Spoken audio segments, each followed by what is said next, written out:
ये हमारा chemical control and integration chapter का नया लेक्चर है, जिसमें हम आज बात करने वाले हैं थायरॉक्सिन हार्मोन का फंक्शन क्या है ना। थायराइड ग्लैंड का ये मेन हार्मोन है। प्रीवियस लेक्चर में हमने थायराइड ग्लैंड के स्ट्रक्चर के बारे में बात करा है ना। थायराइड ग्लैंड के हार्मोन्स कौन कौन से हैं उसके बारे में हमने बात किया। अब हम इस लेक्चर में जो इनका थायराइड ग्लैंड का मेन हार्मोन है उसके रोल क्या हैं, उसका मेटाबॉलिक रोल क्या है, मेटाबॉलिज्म पर क्या इम्पैक्ट पड़ता है, बॉडी की फिजियोलॉजी पर क्या उनका कंट्रोल है, इसके बारे में हम बात करने वाले हैं। चलिए जल्दी से स्टार्ट करते हैं। आप हेडिंग बना लीजिए, functions of thyroxine is the main hormone of thyroid gland, है ना। इसके अलावा थायरोकैल्सिटोनिन भी थायराइड ग्लैंड का हार्मोन है और इनके फंक्शन के बारे में हमने डिस्कस कर लिया है ना। तो एक बात और नोट कर लेंगे, thyroxine is the main hormone of thyroid gland. ठीक, अब इनके एक एक फंक्शन को हम डिस्कस करेंगे। ठीक है, चलिए पहला फंक्शन है control. It control growth and development. ये क्या कंट्रोल करता है? Growth and development. ये ग्रोथ और डेवलपमेंट को कंट्रोल करता है। ग्रोथ का मतलब क्या है? इंक्रीज इन वॉल्यूम या इंक्रीज इन मास, है ना। डेवलपमेंट क्या क्या किस किस पर्सपेक्टिव में करता है, इन सब के बारे में बात करेंगे। ठीक है, ग्रोथ एंड डेवलपमेंट ये बॉडी में जैसे पहला है फिजिकल ग्रोथ भी कराता है। फिजिकल ग्रोथ एंड डेवलपमेंट के लिए रिस्पॉन्सिबल है। फिजिकल ग्रोथ एंड डेवलपमेंट के लिए रिस्पॉन्सिबल है। मतलब फिजिकल ग्रोथ एंड डेवलपमेंट का मतलब क्या हुआ? बॉडी का स्केलेटन सिस्टम का ग्रोथ, मस्कुलर सिस्टम का या मस्कुलेचर का ग्रोथ एंड बॉडी के जो इंटरनल ऑर्गन्स हैं उनका ग्रोथ करवाता है। ठीक है, तो फिजिकल ग्रोथ एंड डेवलपमेंट का किस किस पर्सपेक्टिव में ग्रोथ कराना? पहला मैं लिख रहा हूं skeletal growth and development. Growth and development. Skeletal growth and development का मतलब आप लोगों को समझ आ रहा होगा, है ना। स्केलेटल ग्रोथ एंड डेवलपमेंट की अगर हम बात करें तो जो हमारा स्केलेटन सिस्टम है उसका ग्रोथ एंड डेवलपमेंट कराना होगा, ये हार्मोन कंट्रोल करता है। दूसरा इसका रोल है muscular growth and development. Muscular growth and development मतलब बॉडी का जो मस्कुलेचर है उसका ग्रोथ एंड डेवलपमेंट कराना। तीसरा visceral growth and development, body के जो इंटरनल ऑर्गन्स हैं उनका ग्रोथ एंड डेवलपमेंट कराना भी इनका एक रोल है। ठीक है, visceral growth and development. Visceral growth and development का मीनिंग यहीं पे लोग लिख लेंगे, growth and development of internal organ. क्या नोट करेंगे? Growth and development of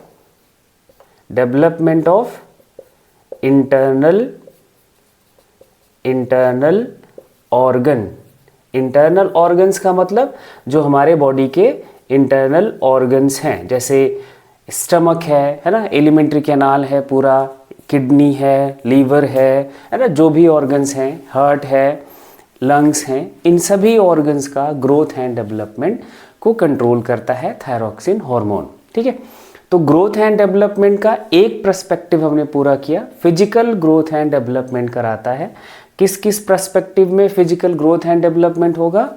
skeleton का ग्रोथ एंड डेवलपमेंट होगा, मतलब बॉडी का जो एंडोस्केलेटन है उसका ग्रोथ एंड स्केलेटन का मतलब बोन एंड कार्टिलेजेस का डेवलपमेंट, तभी हमारी बॉडी का हाइट इंक्रीज होता है ना। मस्कुलेचर उसके साथ साथ हमारा ग्रो करे, डेवलप हो, जैसा हमारा वॉल्यूम होता है जब हम at the time of birth, but धीरे धीरे वो वॉल्यूम गेन करते हैं, मीन्स मस्कुलर हमारे मस्कुलर टिश्यूज बढ़ते हैं।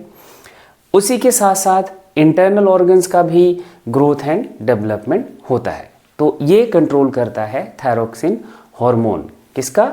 Growth and development. Physical growth and development, physical growth and development की बात पूरी हो गई। ऐसे ही बॉडी के मेंटल ग्रोथ एंड डेवलपमेंट को भी ये कंट्रोल करता है। किसका? मेंटल ग्रोथ एंड डेवलपमेंट को भी कंट्रोल करता है। मेंटल ग्रोथ एंड डेवलपमेंट में क्या आ जाएगा? जो हमारा ब्रेन है ना, जो बॉडी का मेंटल एबिलिटी की बात हम करते हैं तो हमारा नर्वस सिस्टम आता है, और नर्वस सिस्टम में सबसे मेन पार्ट नर्वस सिस्टम का ब्रेन है ना। तो ब्रेन का डेवलपमेंट कराना, ब्रेन का डेवलपमेंट का मतलब ब्रेन का हमारी बॉडी पर कंट्रोल, बॉडी पे इनका कंट्रोल प्रॉपर डेवलप हो, धीरे धीरे वो डेवलप होता है आफ्टर बर्थ। एंड ब्रेन की कैपेबिलिटी है ना, in respect memorisation, intelligency, creativity है ना, ऐसे बहुत पर्सपेक्टिव्स हैं। तो मेंटल ग्रोथ भी हमारा थायरोक्सिन कंट्रोल करता है। ठीक है। तीसरा इसका जो कंट्रोल है that is the sexual growth and development. Sexual growth and development का मीनिंग क्या हुआ?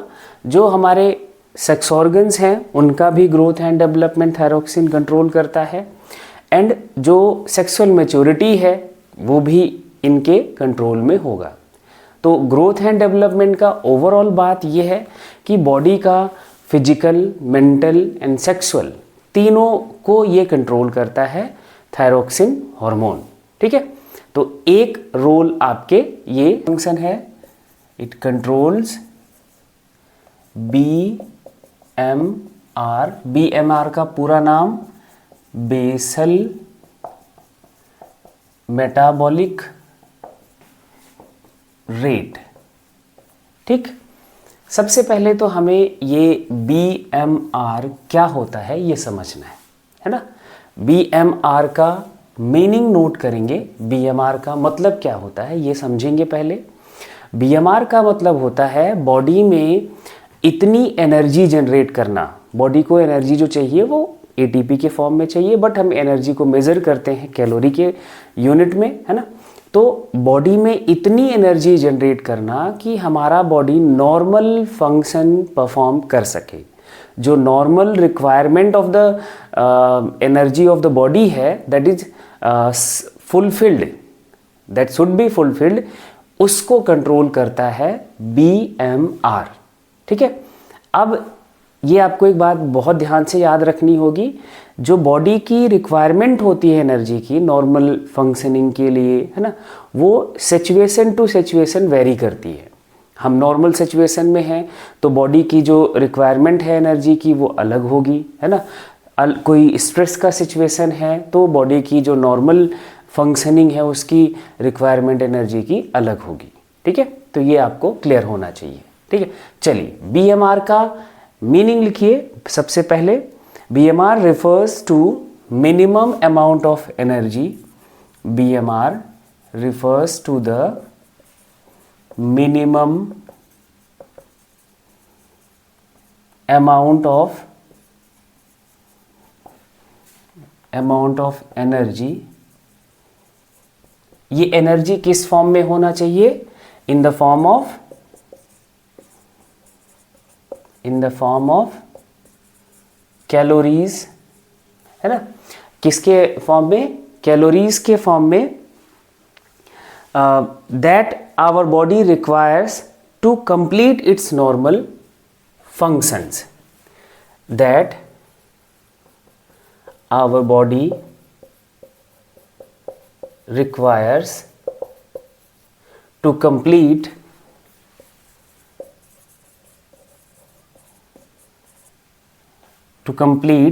normal functions।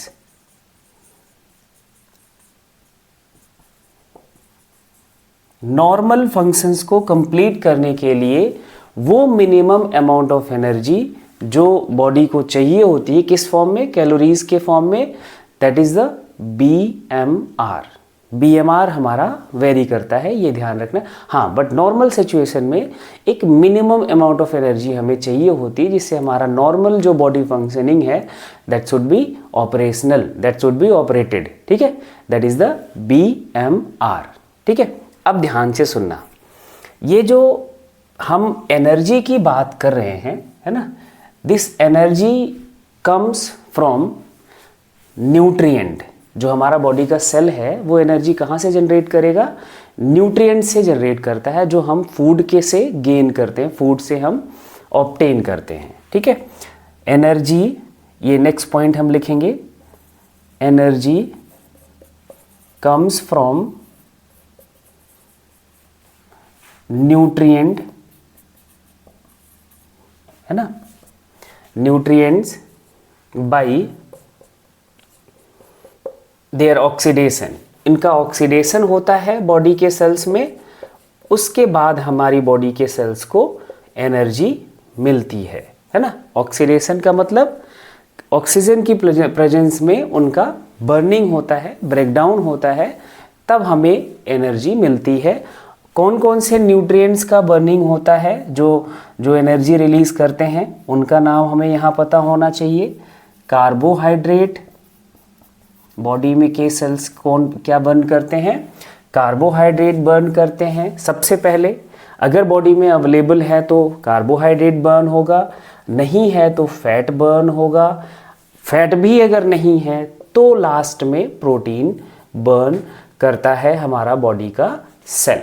तो ये न्यूट्रिएंट्स हमारी बॉडी में बर्न करे जाते हैं या ऑक्सीडाइज करे जाते हैं to generate the this energy, है ना, that's fulfil the normal requirement या जो that fulfil the normal functioning of body, ठीक है। तो BMR का मतलब समझ आ गया, ठीक है। ये एक्चुअली करता क्या है हार्मोन, वो हम बात कर लेते हैं। ये हमारे बॉडी के सेल्स में ऑक्सीडेटिव रिएक्शंस को इंक्रीज करा देता है। अगर हमारी बॉडी का रिक्वायरमेंट बढ़ रहा है, मीन्स एनर्जी का रिक्वायरमेंट बढ़ रहा है, तो ये ऑक्सीडेटिव मेटाबॉलिज्म को इंक्रीज करा देता है। इट इंक्रीजेस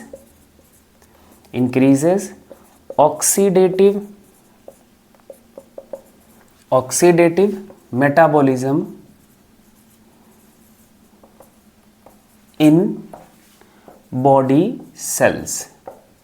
जब ऑक्सीडेटिव मेटाबॉलिज्म को इंक्रीज कराएगा तो ऑब्वियस सी बात है कि अमाउंट जो एनर्जी का है वो ज़्यादा बनेगा, है ना, मतलब एनर्जी प्रोडक्शन जो होगा इंक्रीज हो जाएगा। इसका रिजल्ट क्या होगा, दैट रिजल्ट्स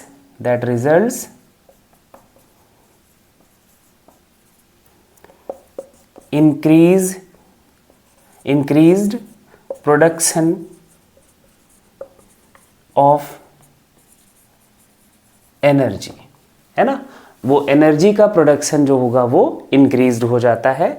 क्यों? क्योंकि ऑक्सीडेटिव मेटाबॉलिज्म बढ़ जाता है, जिसे हम दूसरे टर्म से बोल सकते हैं कैटाबॉलिज्म बॉडी का इंक्रीज करा देता है। जब कैटाबॉलिज्म इंक्रीज होगा तो बॉडी में एनर्जी का जो फॉर्मेशन है वो भी इंक्रीज हो जाता है, ठीक है। इसलिए ये एनर्जी प्रोडक्शन इंक्रीज करा देता है ना। और ये एनर्जी किस फॉर्म में चाहिए होती है बॉडी को, हम जो लिखते हैं कैलोरीज के फॉर्म में, है ना। तो इसलिए इस हार्मोन का एक और नाम दिया जाता है कैलोरीजेनिक हार्मोन भी कहते हैं। थायरोक्सिन का दूसरा नाम यहाँ पे लिख लेंगे, so that thyroxine is also known as thyroxine is also known as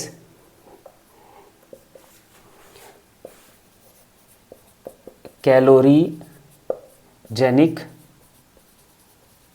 hormone. एक और इसका नाम है कैलोरीजेनिक हार्मोन, क्योंकि ये कैलोरीज का फॉर्मेशन इंक्रीज करा देता है, इसलिए इसको हम कैलोरीजेनिक हार्मोन भी कहेंगे। ठीक है, चलिए नोट करिए जल्दी।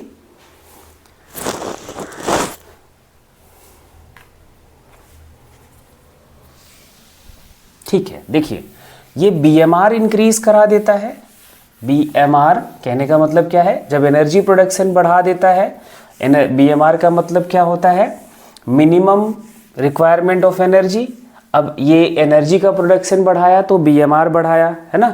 तो ये बीएमआर बढ़ाने से क्या होता है, थायरॉक्सिन इंक्रीज कर देता है, इंक्रीजेज बीएमआर। अगर थायरॉक्सिन ज़्यादा सिक्रीट होता है तो जब एनर्जी प्रोडक्शन बढ़ा देगा तो एनर्जी प्रोडक्शन बढ़ने की वजह से बॉडी टेम्परेचर भी इंक्रीज कर जाता है, body temperature increases.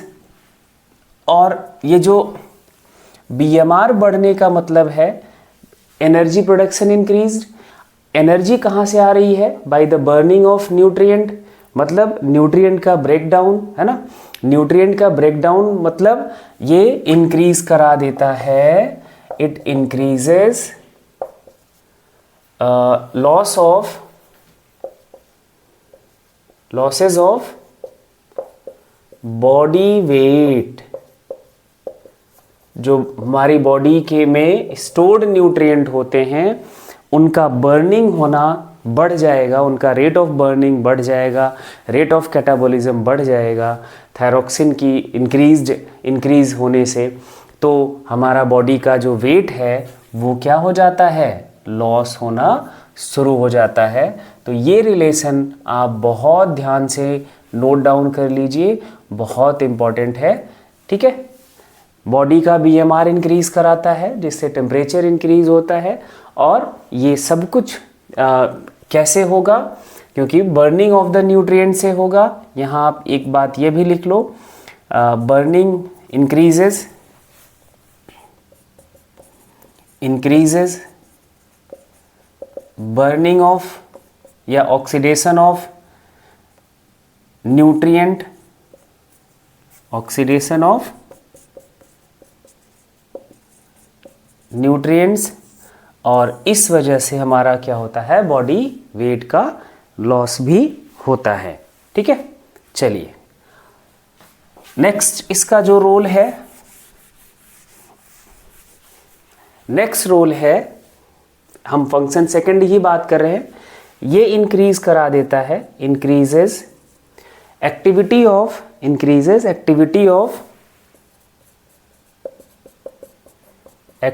Of sodium potassium pump and ATPase enzyme. ATPase enzyme का ही नाम है, इसकी एक्टिविटी को भी इंक्रीज करा देता है। एटीपेज ही बॉडी में एनर्जी बनाता है ना, सेल्स में एनर्जी बनाता है। तो एटीपेज बढ़ा तो ऑब्वियस सी बात है कि एनर्जी प्रोडक्शन बढ़ जाएगा। ठीक है, ये याद रखना है। नेक्स्ट एक और इसका रोल है, सेल्स के, बॉडी के सेल्स में नंबर ऑफ माइटोकॉन्ड्रिया को भी इंक्रीज करा देता है। Increase number of mitochondria in all body cells. ठीक है, अगर आपको याद हो तो माइटोकॉन्ड्रिया को हम क्या बोलते हैं, that is also known as powerhouse of the cell. मतलब जो सेल में एटीपी का फॉर्मेशन है वो किसका रोल है, माइटोकॉन्ड्रिया का है। अब ये क्या कर रहा है, बॉडी का कैलोरीज बढ़ाता है ना। आपने अभी देखा कैलोरीजेनिक हार्मोन भी इसको कहते हैं।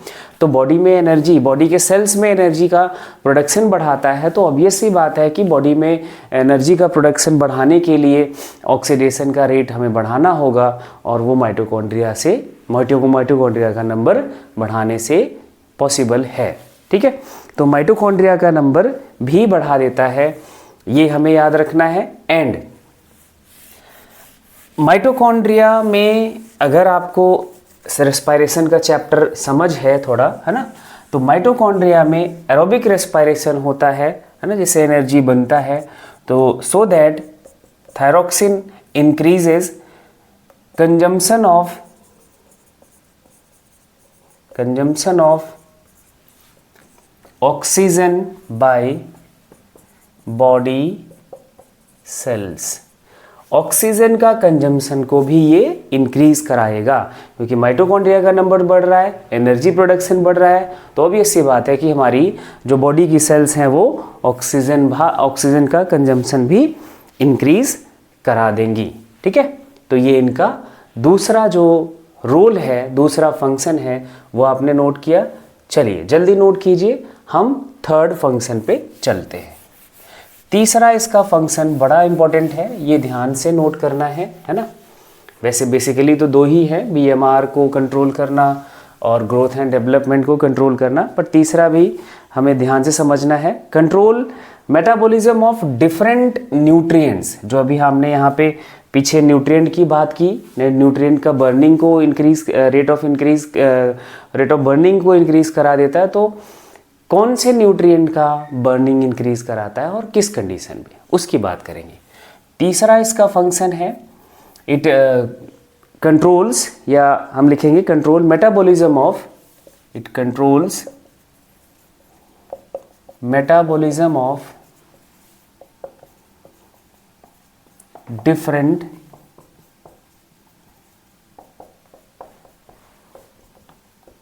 न्यूट्रिएंट्स।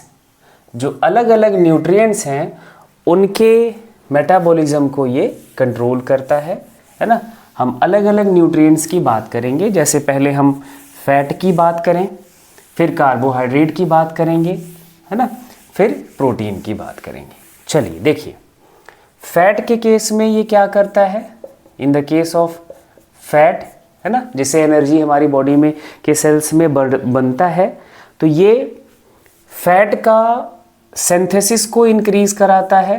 सिंथेसिस, फैट का बॉडी में जो सिंथेसिस है, हम जो फैटी फूड खाते हैं उससे फैटी एसिड हमें एंड ग्लिसरॉल मिलता है, एंड बॉडी के सेल्स में वो फैट का फॉर्म बनता है। हमारी बॉडी की सेल्स के रिक्वायरमेंट के हिसाब से कौन सा कैसा फैट चाहिए होगा, उसका सिंथेसिस को ये इंक्रीज कराता है। ठीक है, ये एक इनका बात याद रखना है। यही खत्म नहीं होता है ना, ये फैट के कैटाबॉलिज्म को प्रीडोमिनेंटली इंक्रीज कराता है, मतलब सिंथेसिस को तो इंक्रीज कराता है ना, लेकिन मेन इसका रोल है कि ये फैट का कैटाबॉलिज्म को इंक्रीज कराता है। मींस मेनली ये फैट का बर्निंग कराता है, उसके साथ साथ फैट की सिंथेसिस भी कराता है। ठीक है, तो हम वो फैट ना बोलकर हम कोलेस्टेरॉल बोलेंगे। तो ये सिंथेसिस को इंक्रीज कराता है। अब एक वर्ड मैं लिख रहा हूं, predominantly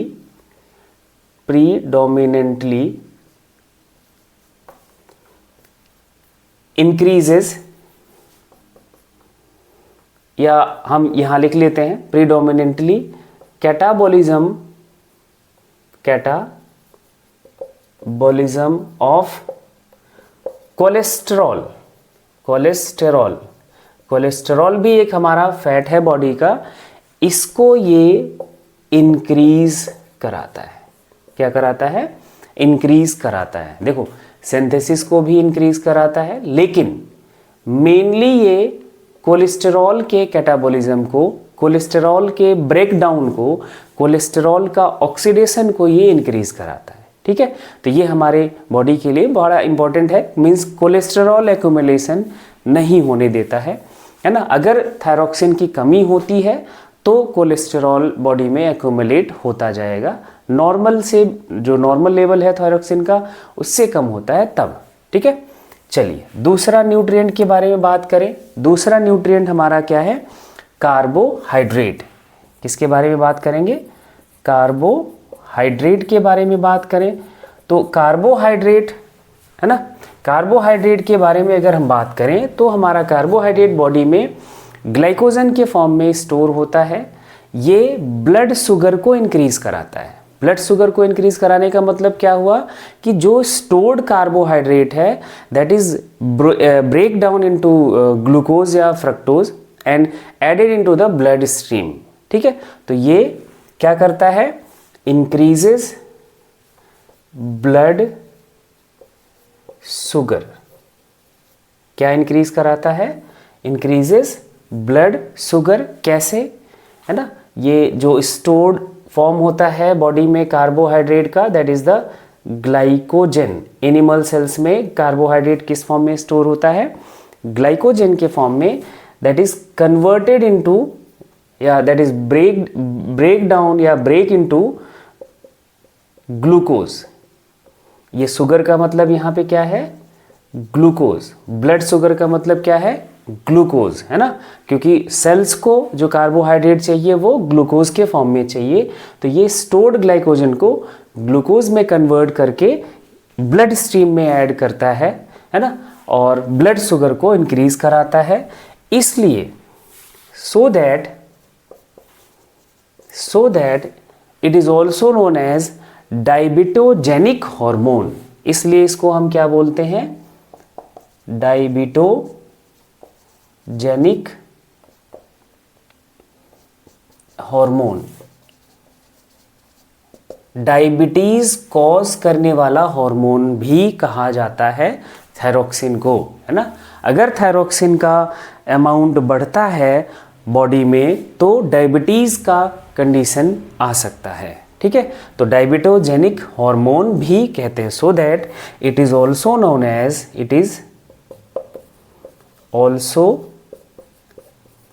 as diabetogenic hormone. Diabetogenic hormone का मतलब है हार्मोन दैट कॉजेज डायबिटीज। ऐसा हार्मोन जो डायबिटीज कॉज करे उसको हम बोलेंगे डायबिटोजेनिक हार्मोन, ठीक है। तो थायरोक्सिन का कार्बोहाइड्रेट मेटाबॉलिज्म पर क्या इम्पैक्ट पड़ता है वो आपने देख लिया। नेक्स्ट हमारा जो न्यूट्रिएंट है बच रहा है, दैट इज द प्रोटीन। तो अब प्रोटीन के बारे में बात कर लेते हैं।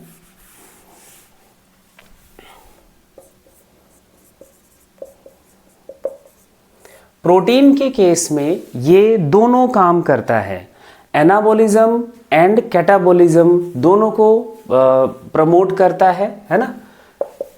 इंक्रीजेस एनाबॉलिज्म मतलब protein synthesis, plus catabolism means protein breakdown. Protein का ब्रेक करके एनर्जी कन्वर्ट करना, दोनों को इंक्रीज कराता है। बट ऑप्टिमल कंसंट्रेशन अगर थायरोक्सिन का है, नॉर्मल कंसंट्रेशन अगर थायरोक्सिन का है, तो ये प्रीडोमिनेंटली या डोमिनेंटली एनाबॉलिज्म की प्रॉपर्टी शो करता है। But in optimal condition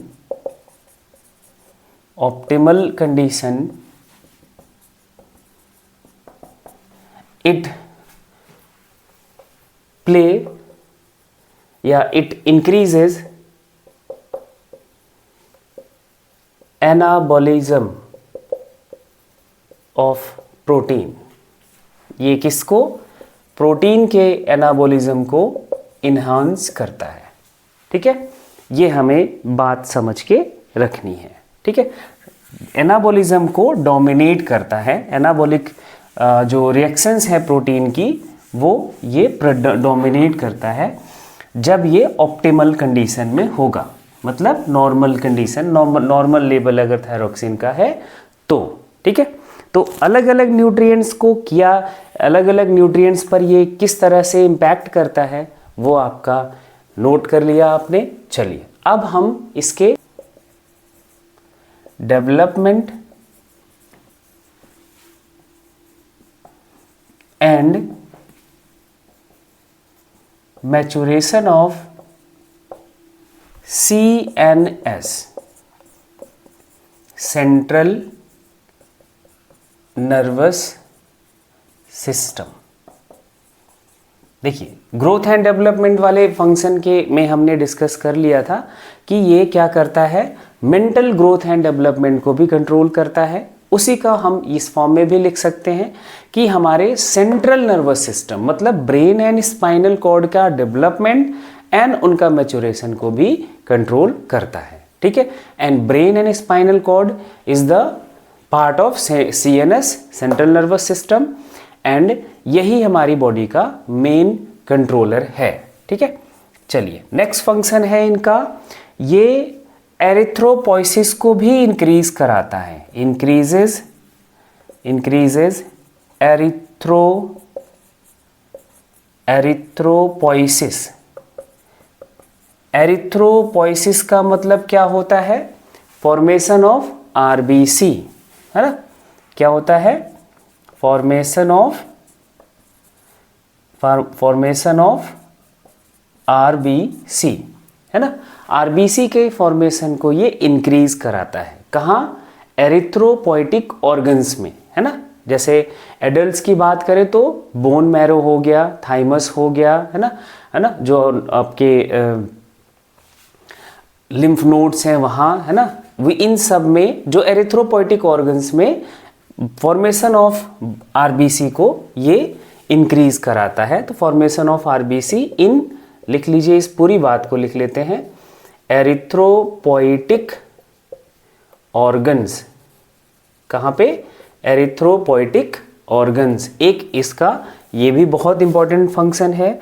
next इसका हम रोल की बात करें, नेक्स्ट फंक्शन की बात करें तो थायरोक्सिन का नेक्स्ट फंक्शन है बॉडी में ये वाटर एंड इलेक्ट्रोलाइट बैलेंस को भी मेंटेन करता है। बॉडी में वाटर की डेफिशिएंसी नहीं हो, है ना, ये भी मेंटेन करता है। जैसे अभी मुझे वाटर की ज़रूरत लग रही है, मुझे पानी पीना है ना, तो आप इसका एक फंक्शन ये भी नोट कर लीजिए, इट रेगुलेट्स या it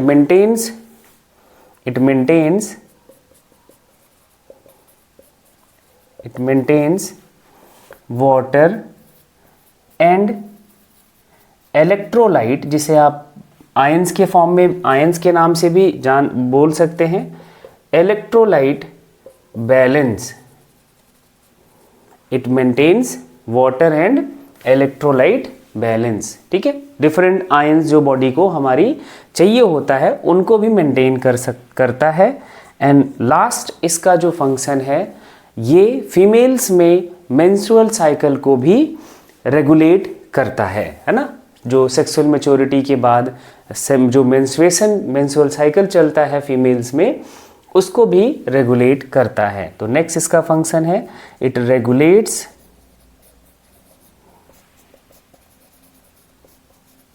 menstrual cycle in females.